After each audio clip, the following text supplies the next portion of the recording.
guys! Welcome to my vlog. Welcome po ulit sa aming bagong YouTube channel. It's me again, Miss Geraldine Villarasa.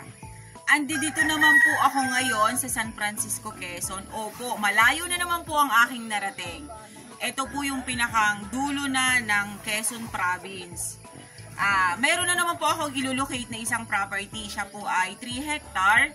Then meron po siyang nakapropose na barangay road. Hindi ko pa po i-discuss sa inyo kung ilang meters yung layo niya mula po dito sa barangay road na to na kinatatayuan ko. Bibidyohan ko muna or miminutuhan ko po muna kung ilang minuto po talaga ang papunta dun sa property. Pero sabi po nung aming kasama, nasa 500 meters po ang layo niya dito sa barangay road na to na kinatatayuan ko. Pero yun pong property is along barangay road. Nakapropose po siya na barangay road. Okay po, tara po, papasukin po natin yung area. Okay po, lalakarin na po namin ngayon yung nakapropose po na barangay road. Yan, sabi po sa amin ng aming kasama, ito pong dinadaanan namin na to, dati po ito ay nasudsud na. Kita naman po talaga na nasudsud na yung kalsada. Kasi ayan po, pantay na po dito sa part na to.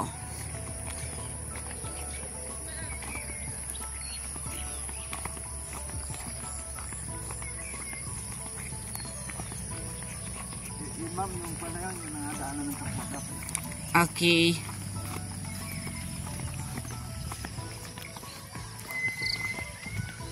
Dito na kita sa may diretso. Dito sa may baba.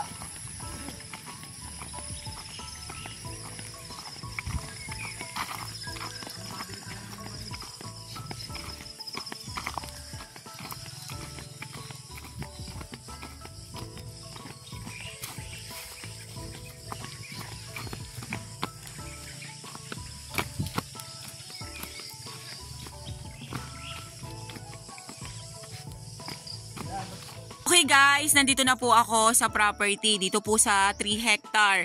Nalakad ko na po yung sinasabi ko sa inyo kanina na nakapropose po na barangay road. Mula po dun sa National Highway hanggang dito po sa property, wala pa pong 500 meters ang layo niya. Then yung pong property ay, ayan, meron po siyang palibot po siya ng sapa. Ayan po ang sapa, running water, malinis po ang kanyang tubig. Dito po yan sa gilid po ng 3 hectare.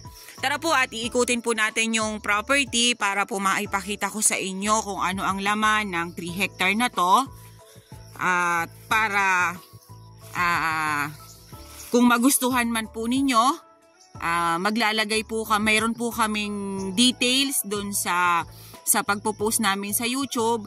Then sa baba po no, nandun po yung number na pwede nyo pong tawagan.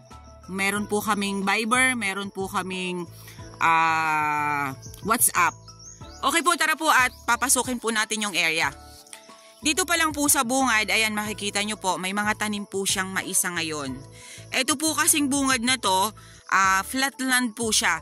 Hindi ko pa po masasabi kung ano pa po yung nandun sa dulo kasi ito nga po ay 3 hectare. Ayan po yung mga nyug niya.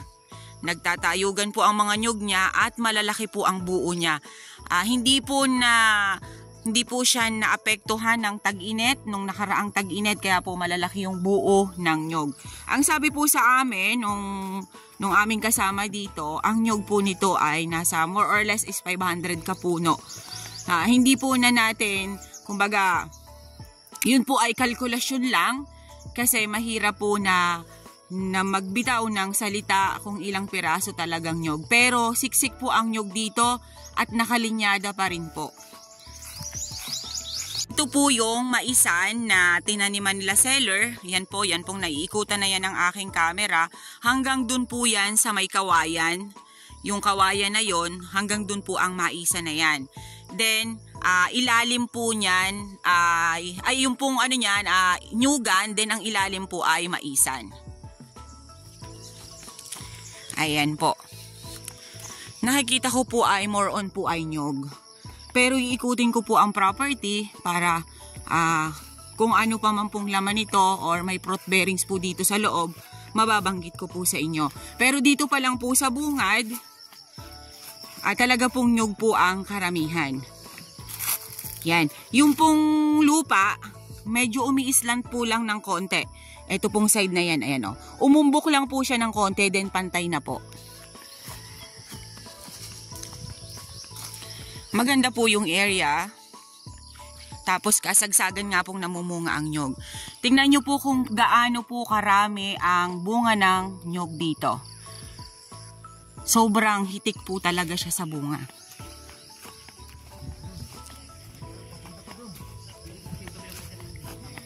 Yan. Dito po sa side na to, yung aking natututukan ng camera ko, siya po ay flat.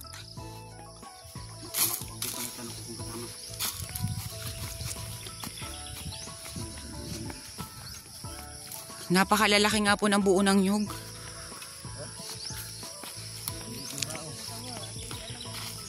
Ayan po. Medyo po matataas na rin naman yung nyug niya. Ayan, nakalinyada pa rin po ang mga nyug nito. Waran yun ba ang overlooking niya? Medyo po meron po siyang kaunting overlooking. Pero hindi po ganun kataas.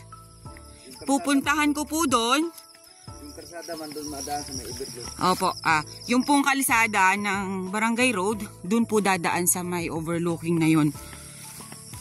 Kumbaga po, talagang gilid na gilid po siya ng Barangay Road. Yan po, wala pa rin po akong nakikitang fruit bearings. Kawayan, yun lang po ang nakita kong pwede pa ditong mabanggit sa aking vlog. Then more on po ay nyog. Yan, makikita naman po ninyo kung gaano po kaganda nung property. Ito pong nilalakaran kong to, flat na flat po talaga siya. Mula po dun sa sapa kanina na pinag-umpisahanan ko ng vlog, flat na po siya. Hanggang dito po sa aking nilalakaran na to. Papunta po ako ngayon dun sa overlooking na sinasabi ko sa inyo. Kasi titingnan ko po kung gaano talaga siya kataas.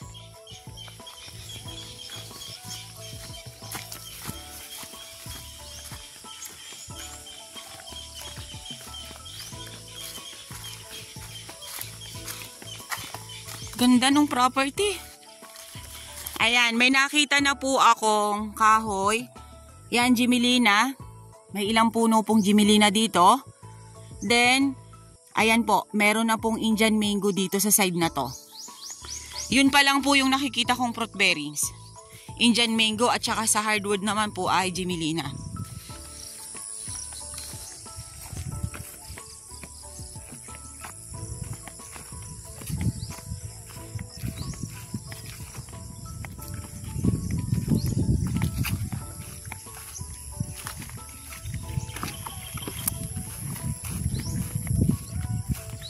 Yan po, yan pong naiikutan na yan ng aking camera. Kasama pa rin po yan sa 3 hectare. Yan po, may Indian mango pa rin po doon sa side na yon. Kasi talaga naman pong malaki na rin po yung 3 hectare.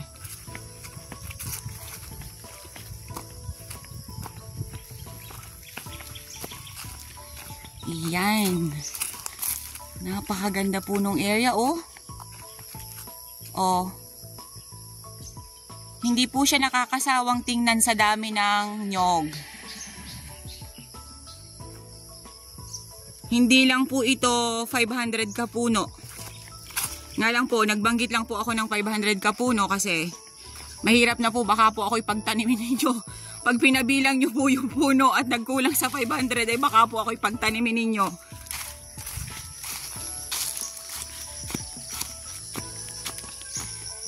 Yan, ito yung propose, Warren. Ito pong nilalakaran kung to, ito po yung nakapropose na Barangay Road.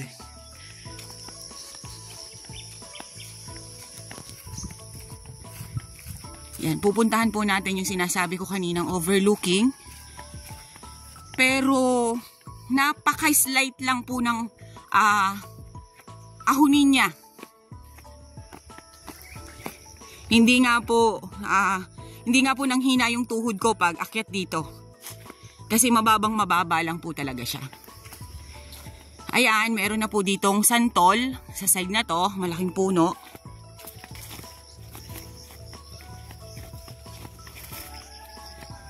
Then, mga saging.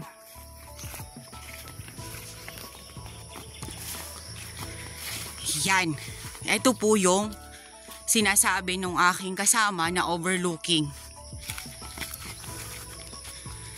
Dito po magandang magtayo ng bahay. Yan pong natututukan na yan ng aking camera. Yang may kasama ko na yan, yung kasama ko na yan, nandyan po ang pagitan ng kabilang side at itong property na binibenta ko. Yan pong nyug na yan na nahahawakan niya, yan po yung end ng property. Opo. Ito naman po ang sakop ng 3 hectare. Ayan po, nandito po ako sa sinasabi nilang medyo overlooking, pero ano lang po siya, umislant lang po siya ng konti. Paakyat po dito. Ayan, napakaganda po ng area, ma'am, sir. May nakita pa rin po akong isang fruit bearings doon, langka. Iyan, yun lang po yung nakita ko sa area. Then, more on po ay nyug. Dito po magandang magtayo ng bahay sa kinatatayuan kong to. Dito sa may overlooking. Kasi kita nyo po yung buong property nyo, ayan. Kitang-kita naman po na nakalinyada talaga yung kanyang mga nyog. Ayan. Then yung pong kabilang side na yon, ayan, pantayin po lahat siya dyan sa side na yan. Yung buo pong yan dyan, hanggang po dun sa pinag-startan ko kanina ng video, pantayin po lahat yan. Then ito nga lang pong kinatatayuan kong to, ito po yung medyo nag-slant. Yan.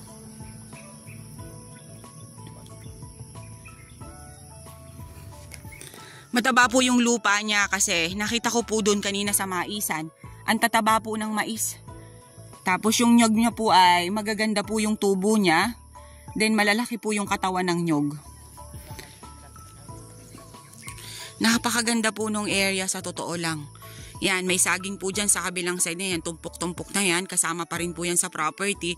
Then yan pong naikutan na yan ng aking camera. Kasama pa rin po yan sa property. Hey guys, sabihin nyo na po ang property namin. Dito po ito sa San Francisco, Quezon.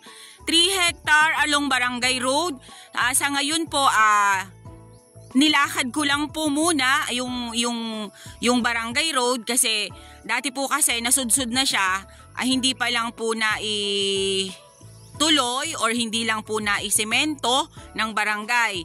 Kaya po ngayon ay lakad lang po muna kami. Pero po yung motor, pasok po ang motor dito sa property. Yun nga po, 3 hectare, matured cloa. Dito po, ayan, pantayin po yung part na yan. Ang nakita ko pong fruit bearings langka, Indian mango at santol. Then ang kanya pong hardwood naman ay Jimelina. Then more on po ay nyog. Napakarami po niyang nyog. Ang price po nito is 1.3 million. Seller price po yan.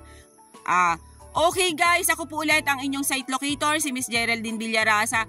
Huwag niyo pong kalimutang i-like and share ang aking mga video. And napaglalambing po ulit ako sa inyo. Pa-subscribe naman po ng aming bagong YouTube channel. Once again po, thank you po for watching!